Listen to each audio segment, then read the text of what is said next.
Bismillahirrahmanirrahim. Assalamualaikum warahmatullahi wabarakatuh. Hamdan salaman amma ba'du.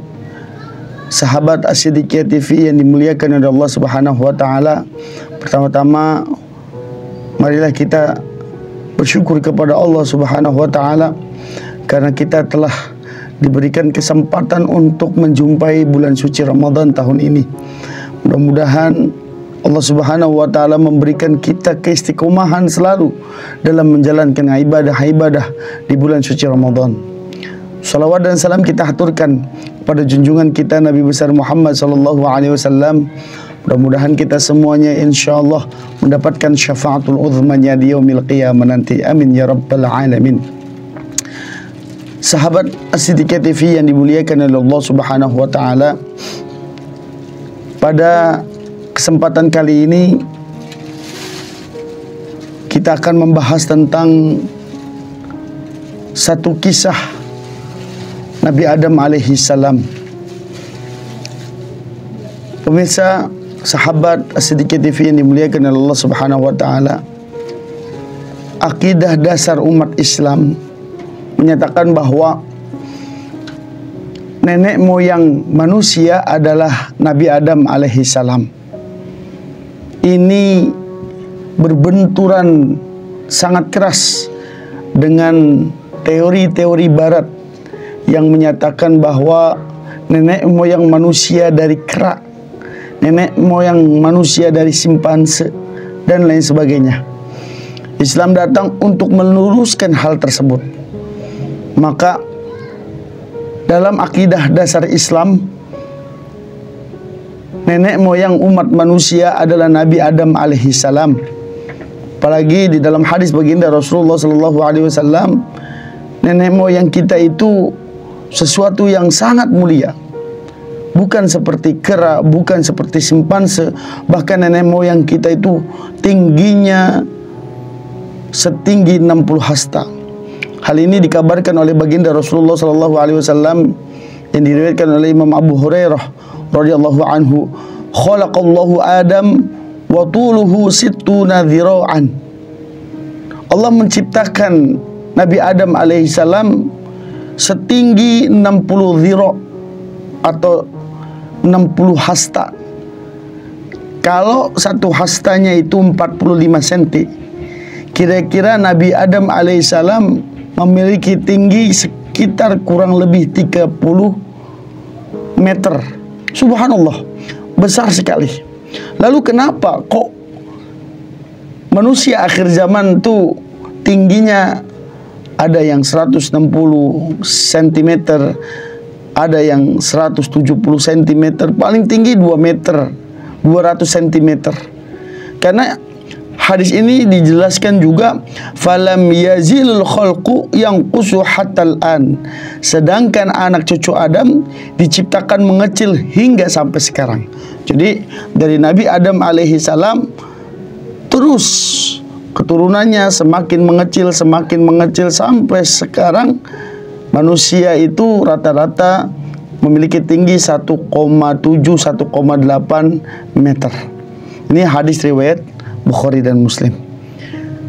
Sahabat As-Siddiqiyah TV yang dimuliakan oleh Allah Subhanahu wa taala. Jadi ini adalah akidah umat Islam bahwa Nabi Adam alaihissalam nenek moyang umat manusia. Sebelum kita bahas tentang penciptaan Nabi Adam alaihissalam, maka kita perlu mengetahui bahwa sebelum terciptanya Nabi Adam alaihissalam, sebelum Allah Subhanahu wa taala menciptakan Nabi Adam alaihissalam, Allah Subhanahu wa taala lebih dahulu menciptakan makhluk-makhluk yang lainnya. Lalu makhluk apa yang Allah ciptakan pertama kali? Sahabat As-Siddiqiyah TV yang dimuliakan oleh Allah Subhanahu wa taala, ada beberapa informasi yang penting terkait dengan siapa atau apa makhluk yang pertama kali diciptakan oleh Allah Subhanahu wa taala. Ada informasi di dalam Al-Qur'an surat Hud ayat 7. Allah Subhanahu wa taala berfirman, "Wa huwallazi khalaqas samawati wal ard fi sittati ayyamin wa kana arshuhu 'alal ma' liyabluwakum ayyukum ahsanu amala. Allah Subhanahu wa taala berfirman dalam surat Hud ini, dan dialah yang menciptakan langit dan bumi dalam 6 masa, dan adalah arsy sebelum itu diciptakan. Sebelum itu maksudnya sebelum diciptakan langit dan bumi, arsy diciptakan di atas air, agar dia menguji siapakah di antara kamu yang lebih baik amalnya. Ini informasi pertama di dalam Al-Quran tentang makhluk Allah yang pertama kali diciptakan. Lalu yang kedua ada hadis riwayat Imam Tirmidzi. Rasulullah Shallallahu Alaihi Wasallam pernah bersabda, "Annal ma khuliqa qabla al-arsy." Sesungguhnya air itu tercipta sebelum adanya arsy. Ya. Kemudian yang ketiga ada riwayat Imam Ahmad an Ubadah bin Samit qala sami'tu Nabi yaqul. Ubadah bin Samit pernah mendengar Nabi berkata, awwalu ma khalaqallahu tabaraka wa ta'ala al-qalamu. Makhluk yang pertama kali Allah ciptakan adalah kolam. Ya. Thumma qala lahu uktub. Kemudian Allah berfirman kepada kolam ketika menciptakan kolam itu. Kolam itu bahasa Indonesianya adalah pena. Ketika Allah menciptakan kolam atau pena, lalu Allah Subhanahu wa taala berfirman, uktub, tulislah. Kemudian pena itu menjawab, qala wa ma aktubu ya Allah, apa yang harus aku tulis ya Allah? Qala faktub ma yakunu wa ma huwa kahin ila an taqumas saah. Maka tulislah ya apa yang akan terjadi dan apa yang telah terjadi hingga hari kiamat. Hadis riwayat Imam Ahmad. Kolam ini adalah penulis takdir manusia, penulis takdir alam semesta ini. Maka disinilah dari 3 dalil dari Al-Quran surat Hud ayat 7, kemudian hadis riwayat Imam Tirmidzi, hadis riwayat Imam Ahmad menyatakan bahwa di situ ada 3 yang kemungkinan jadi makhluk pertama yang diciptakan oleh Allah. Kemungkinan pertama makhluk yang Allah ciptakan adalah arsy. Kemungkinan yang kedua makhluk yang Allah ciptakan adalah air. Dan yang ketiga kemungkinan Allah menciptakan yang pertama kali adalah makhluk bernama kolam atau pena. Maka ulama berpendapat yang berbeda-beda. Tetapi ada satu kitab namanya Fathul Bari karya Al-Imam Ibnu Hajar Al-Asqalani. Beliau menyatukan atau mengkompromikan berbagai dalil tersebut, sehingga di dalam kitab Fathul Bari karya Syekh Ibnu Hajar Al-Asqalani tersebut dinyatakan maknahu annahu khalaqal ma' sabiqan. Dalil-dalil tersebut bermakna bahwa makhluk yang Allah ciptakan pertama kali adalah air. Thumma khalaqal arsy 'alal ma'. Kemudian setelah air tercipta, Allah Subhanahu wa taala menciptakan arsy. Oleh karena itulah di dalam surat Hud dinyatakan bahwa arsy itu berada di atas air. Jadi nggak mungkin arsy dulu baru air, kata Ibnu Hajar Al-Asqalani. Jadi air dulu tercipta tempatnya dulu, baru ada arsy. Waqad waqa'a fi qissatin Nafi' bin Zaid Al-Himyari bilafdi. Kemudian dalam kisah Nafi bin Zaid Al-Himyari dengan lafaz kana arshuhu 'alal ma', sehingga sananya Allah Subhanahu wa taala atau arsy-nya Allah terletak di atas air. Tsumma khalaqal Adam, setelah arsy dan air ini tercipta, air dulu diciptakan baru arsy, kemudian baru kolam. Faqala uktub ma huwa kahin dan lain sebagainya. Sahabat As-Siddiqiyah TV yang dimuliakan oleh Allah Subhanahu wa taala. Lalu apa hubungannya dengan penciptaan Nabi Adam alaihi salam?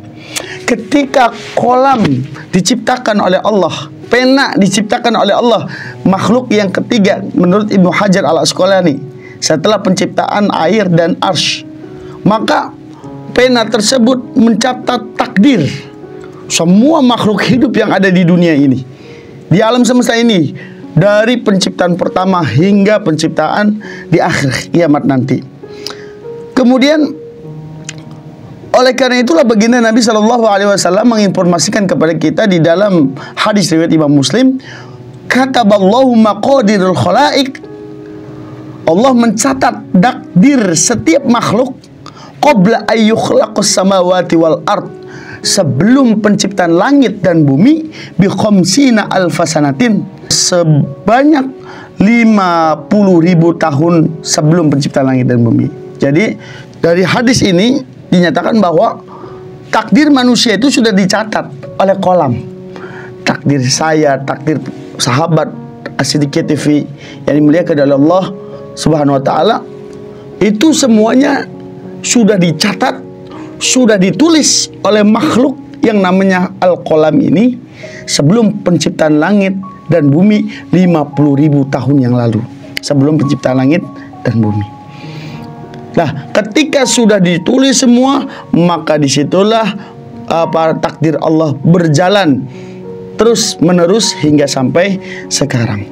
Pemirsa As-Siddiqiyah TV yang dimuliakan oleh Allah Subhanahu wa taala, sebelum Nabi Adam alaihissalam diciptakan, Allah Subhanahu wa taala menginformasikan dulu kepada malaikat. Di dalam surat Al-Baqarah ayat 30 Allah Subhanahu wa taala berfirman, wa idz qala rabbuka lil malaikati inni ja'ilun fil ardi khalifah, dan ingatlah ketika Tuhanmu berfirman kepada para malaikat, sesungguhnya aku hendak menjadikan seorang pemimpin di muka bumi. Lalu malaikat bertanya di dalam ayat tersebut, qalu ataj'alu fiha, mengapa engkau hendak menjadikan pemimpin atau khalifah di muka bumi itu ya Allah, ayubsidu fiha, orang yang akan membuat kerusakan di muka bumi, wa yasfikud dima, dan mungkin juga bisa menumpahkan darah, wa nahnu nusabbihu bihamdika wa nuqaddisu lak, sedangkan kami adalah makhlukmu yang senantiasa memuji engkau dan mensucikan engkau. Lalu Allah Subhanahu wa taala menjawab pertanyaan malaikat ini dengan qala inni a'lamu ma la ta'lamun, sesungguhnya aku mengetahui apa yang kamu tidak ketahui. Al-Quran surat Al-Baqarah ayat 30. Nanti sahabat As-Siddiqiyah TV bisa membuka di dalam surat Al-Baqarah ayat 30 tersebut. Sahabat As-Siddiqiyah TV yang dimuliakan oleh Allah Subhanahu wa taala, kenapa malaikat menanyakan hal yang demikian? Bukankah itu kehendak Allah, tetapi kenapa ditanyakan sama malaikat? Menurut para ulama, kenapa malaikat tersebut menanyakan hal itu kepada Allah Subhanahu wa taala? Ternyata sebelum bumi ini ditempati oleh manusia, ada makhluk lain yang menempati bumi, yaitu para bangsa jin. Maka di dalam hadis Nabi Shallallahu Alaihi Wasallam, beliau bersabda, khuliqatil malaikatu min nur, diciptakannya malaikat dari cahaya, wa khuliqal jan min marijin min nar, dan jin itu diciptakan dari api yang menyala, wa khuliqa adam mimma wusifa lakum, dan Adam diciptakan sebagaimana disifatkan bagi kalian atau dari tanah. Hadis riwayat Imam Muslim. Kata para ulama, baginda Nabi SAW menyebutkan hal tersebut adalah urutan, bahwa yang diciptakan yang pertama kali adalah malaikat, kemudian adalah bangsa jin, para jin, baru manusia. Nah, sebelum Nabi Adam alaihissalam turun ke muka bumi, bumi itu sudah ditempatkan oleh bangsa jin. Oleh karena itulah bangsa jin selalu membuat kerusakan di muka bumi, sehingga Adam alaihissalam bertanya, kenapa engkau mau menciptakan makhluk yang akan merusak muka bumi? Nah, ini adalah kaitannya dengan pertanyaan malaikat kepada Allah Subhanahu wa taala. Bagaimana proses penciptaan Nabi Adam? Setelah Allah Subhanahu wa taala menginformasikan kepada malaikat bahwa Allah Subhanahu wa taala ingin menciptakan satu makhluk yang untuk tinggal di muka bumi, maka yang dilakukan oleh Allah pertama kali sesuai dengan hadis Nabi, innallaha khalaqa Adam min qabdatin qabadaha min jami'al ard. Allah Subhanahu wa taala menciptakan Nabi Adam dengan cara Allah Subhanahu wa taala mengambil segumpal tanah dari penjuru dunia. Faja'a banu Adam ala qadaril ardi. Oleh karena itulah skin atau kulit anaknya keturunan Adam itu berbeda-beda. Ja'a minhumul ahmar. Ada yang kulitnya warna merah, memang diambil dari tanah merah. Wal abiyadu, ada yang kulitnya diambil warna putih karena diambil dari tanah putih, tanah pasir putih. Wal aswadu, ada yang hitam yang diambil dari tanah hitam. Wa baina dzalika, ada yang enggak putih enggak hitam, coklat seperti Indonesia, sawo matang. Nah, ini pertama kali Allah Subhanahu wa taala menciptakan Nabi Adam dengan unsur tanah. Unsur tanah ini diambil dari berbagai penjuru dunia. Ada yang tanah merah, tanah putih, dan tanah hitam, dan ada yang baina aswad wa abyad. Setelah kita mengetahui bahwa asal muasal pencipta Nabi Adam dari tanah, maka kita akan menemukan satu riwayat dari Ibnu Abbas, athar, innallaha azza wa jalla khalaqa Adam yaumul jum'ah ba'dal asr min adimil ardi fasumiya Adam. Kenapa Nabi Adam alaihissalam dinamakan Adam? Karena dari unsur awal penciptaannya. Adam itu satu kata, satu suku dengan adimil ardi, atau dataran rendah bumi. Jadi Nabi Adam alaihissalam dinamakan Adam karena dari tanah datar di bumi, ya. Kemudian yang uniknya di dalam athar Ibnu Abbas ini, kita mengetahui bahwa Nabi Adam alaihissalam lahir pada hari Jumat, jamnya ba'dal asr, ya. Alhamdulillah kita sudah tahu asal usul Nabi Adam alaihissalam. Kemudian itu tahapan pertama, Allah ambil tanah di berbagai penjuru dunia, tanah merah, tanah putih, tanah hitam, dan tanah coklat. Kemudian tahap kedua, tanah itu dicampur oleh air. Hal ini kita bisa dapat informasi di dalam surat Shad ayat 71. Allah Subhanahu wa taala berfirman, "Idz qala rabbuka lil malaikati inni khaliqum basyaram min tin." Ingatlah ketika Tuhanmu berfirman kepada malaikat, sesungguhnya aku akan menciptakan manusia dari tin. Tin itu, menurut para ulama, tin itu bukan tanah saja, tapi tin itu adalah tanah yang sudah dicampurkan dengan air, ya. Jadi tin itu bahasa Indonesianya itu adalah tanah lumpur, tanah liat yang basah tercampur dengan air. Kalau tanah yang tidak ada unsur airnya dinama turab. Kalau air yang tidak ada unsur tanahnya disebut ma'un, ya. Jadi kalau tin itu air dan tanah bercampur jadi satu. Kemudian pemirsa sedikit TV yang dimuliakan oleh Allah Subhanahu wa taala, lanjut ke tahapan ketiga. Karena tanah itu dengan air dicampurkan menjadi satu, jadi tanah itu lengket. Ini kita dapatkan dalilnya dalam surat As-Saffat ayat 11. Allah Subhanahu wa taala berfirman, "Inna khalaqnahu min tinin lazibin." Sesungguhnya kami telah menciptakan mereka dari tanah liat yang lazib. Lazib ini menurut para ulama artinya lengket. Tanah liat yang lengket. Nah, kemudian di tahapan yang selanjutnya, liat itu yang lengket kemudian dibiarkan selama beberapa hari. Kemudian tanah liat itu kemudian karena memang sudah tercampur dengan air, sehingga tanah itu lengket dan berbau lumpur lah, ya. Nah, tanah yang bau ini kita dapatkan di dalam surat Al-Hijr ayat 28 sebagai tahapan keempat penciptaan Nabi Adam. Wa id qala rabbuka lil malaikati inni khaliqum basyaram min salsalin min hama'im masnun. Dan ingatlah ketika Tuhanmu berfirman kepada malaikat, sesungguhnya aku menciptakan seorang manusia dari tanah liat yang berasal dari lumpur yang bau. Jadi tanah liat itu dibiarkan menjadi kering kerontang sehingga airnya tidak ada, sehingga menimbulkan bau tanah liat. Nah, berbau. Kemudian ketika tahapan kelima, setelah tanah liat itu berupa tanah yang kering, kemudian tahapan kelima, khalaqal insana min salsalin kal fakhar. Dia menciptakan manusia dari tanah kering seperti tembikar. Nah, ketika sebelum kering itu Allah Subhanahu wa taala membentuk tubuh Adam, wajah, tangan, kaki, ya, kemudian organ dalam, organ yang lainnya, kemudian dia dipanaskan, kemudian tanah tersebut seperti berupa tembikar. Maksudnya terbuat tembikar ini apa? Ketika diketuk itu berbunyi tuk tuk tuk. Tembikar itu seperti guci yang dari tanah liat, ya, kemudian dipanaskan sehingga ketika kita ketuk bunyi tung tung tung. Nah, di tahapan inilah Nabi Adam alaihissalam masuk ke tahapan 6, yaitu ditiupkan ruh. Walaqad khalaqnakum tsumma sawwarnakum tsumma qulna lil malaikati isjudu li Adam fasajadu illa iblis lam yakum minas sajidin.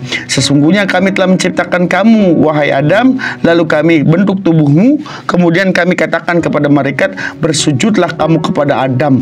Maka mereka pun bersujud kecuali iblis, dia tidak termasuk mereka yang bersujud. Al-Quran surat Al-A'raf ayat 11. Nah, dari tahapan pertama sampai tahapan kelima, Allah Subhanahu wa taala membentuk tubuh Adam, Nabi Adam alaihissalam sedemikian rupa, tetapi belum ada ruhnya. Sampailah ke tahapan kelima, tubuh Nabi Adam sudah menjadi seperti tembikar, kering kerontang, sehingga ketika dibunyikan bunyi tung tung tung, ketika itulah Allah Subhanahu wa taala meniup ruh Nabi Adam alaihissalam, sehingga Nabi Adam menjadi sosok manusia pertama yang diciptakan oleh Allah Subhanahu wa taala.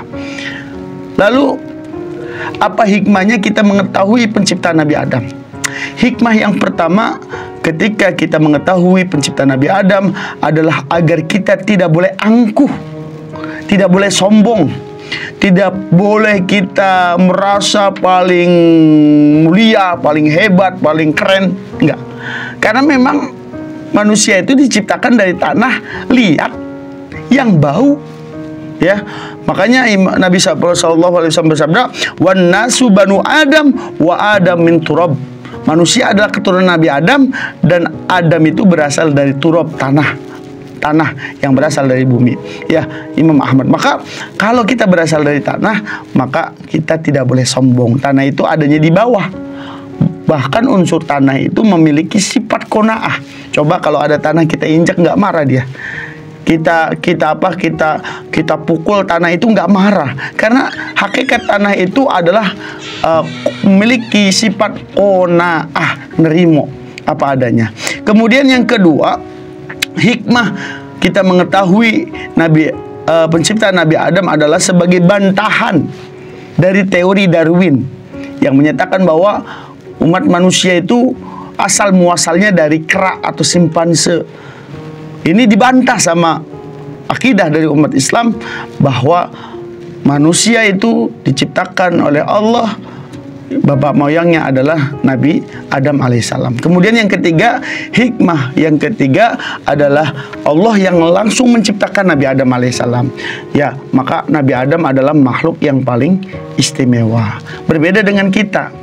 Kita manusia biasa, ya, manusia biasa yang diciptakan dari perut, diciptakan di perut ibu. Tidak ada hadisnya, panjang. Maka pemirsa sedikit TV yang dimuliakan oleh Allah Subhanahu wa taala, ketiga hikmah kenapa kita harus mengetahui teori penciptaan Nabi Adam yang di dalam Al-Quran itu sudah lengkap. Mudah-mudahan ini menjadikan kita sebagai mengkaca diri bahwa kita tidak boleh sombong, bahwa kita tidak boleh angkuh dan tidak boleh merasa paling hebat, tetapi kita harus punya sifat qanaah, dan kita juga bisa membantah teori Darwin, teori-teori yang sesat menyesatkan, dan kita juga mampu memuliakan Nabi Adam alaihissalam sebagai ayah moyang kita. Demikian yang bisa saya sampaikan dalam video ini, mudah-mudahan bermanfaat. Insya Allah di selanjutnya akan kita bahas lagi tentang kisah para anbiya, para nabi Allah Subhanahu wa taala. Mungkin akhir kalam, ihdinas siratal mustaqim wal afwa minkum. Wassalamualaikum warahmatullahi wabarakatuh.